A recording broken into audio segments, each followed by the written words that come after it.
Alors Michel, tu t'es intéressé au côté environnemental de Cartierville. Alors oui, Violaine, mais avant de parler d'environnement, Cartierville est un secteur un peu plus vulnérable, avec des problèmes sociaux. On parle de logements abordables, on parle de problèmes de langue, de francisation, on parle aussi de la sécurité alimentaire avec Salsa par exemple. Mais qu'est-ce que c'est Salsa?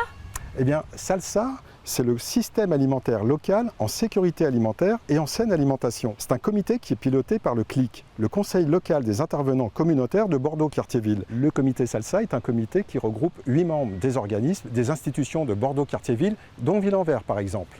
Alors là, Michel, tu viens de piquer ma curiosité. Qu'est-ce que c'est Ville-en-Vert? Eh bien, Ville-en-Vert, c'est l'organisme d'écoquartier de l'arrondissement Annecy-Cartierville. Il faut savoir qu'à Montréal, chaque arrondissement a son propre écoquartier. Alors Ville-en-Vert, c'est quoi? Ce sont des gens qui s'occupent de la gestion de l'environnement, de l'éducation, de sensibilisation et aussi toutes sortes de projets environnementaux dans l'arrondissement. Ville-en-Vert, c'est aussi une OBNL qui a ses propres projets comme l'agriculture urbaine et aussi d'autres projets paysagers. Et donc, Salsa intervient de quelle façon? Et donc, le rôle du comité Salsa, c'est d'accompagner les actions et les projets dans le quartier autour de la sécurité alimentaire, de saine alimentation. Et d'agriculture urbaine? Oui, c'est ça, d'agriculture urbaine, comme Fourche et Fourchette, qui est un projet initié par Salsa, porté par Ville-en-Vert pour la population de Bordeaux-Cartierville.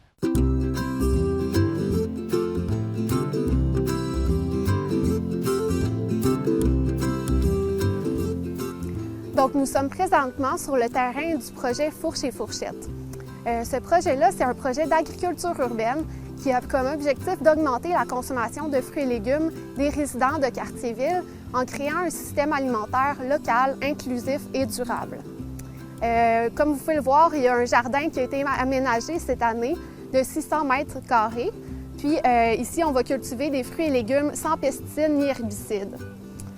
Donc, le projet a un volet très social aussi, parce qu'on va faire des ateliers avec les enfants ici, des conférences sur l'agriculture urbaine, puis aussi des ateliers sur la saine alimentation et la consommation locale.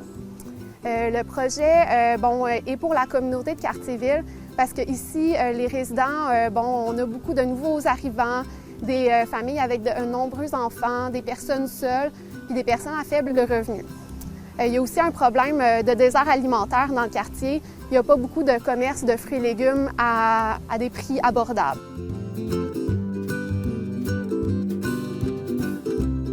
Donc le projet Fourche et Fourchette est vraiment parti de la volonté des acteurs concernés et intéressés par la question de la sécurité alimentaire, de répondre à un enjeu de production.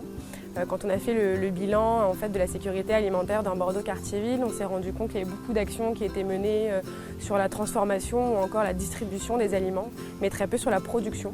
Donc on veut vraiment répondre à ce besoin-là des résidents du quartier, d'arriver à, on va dire, à s'alimenter de manière saine et diversifiée. Donc c'est un projet qui s'inscrit dans le programme de soutien à l'amélioration de l'accès fruits et légumes de Montréal, qui est financé par la Direction régionale de santé publique. C'est un projet qui a été en fait apporté en comité de sécurité alimentaire de Bordeaux-Cartierville, le comité Salsa. Mais aujourd'hui, le projet est vraiment porté par Ville-en-Vert, l'écoquartier de Bordeaux-Cartierville, et soutenu par le CLIC, la table de quartier de Bordeaux-Cartierville. Donc ici, nous sommes sur le terrain de la future maison de quartier, le futur centre communautaire et culturel de Bordeaux-Cartierville. Et donc à long terme, on aura l'occasion ici de rencontrer des familles, des organismes communautaires qui pourront venir en fait contribuer et bien tout simplement à enrichir ce beau jardin et ce beau potager dont pourra bénéficier le quartier.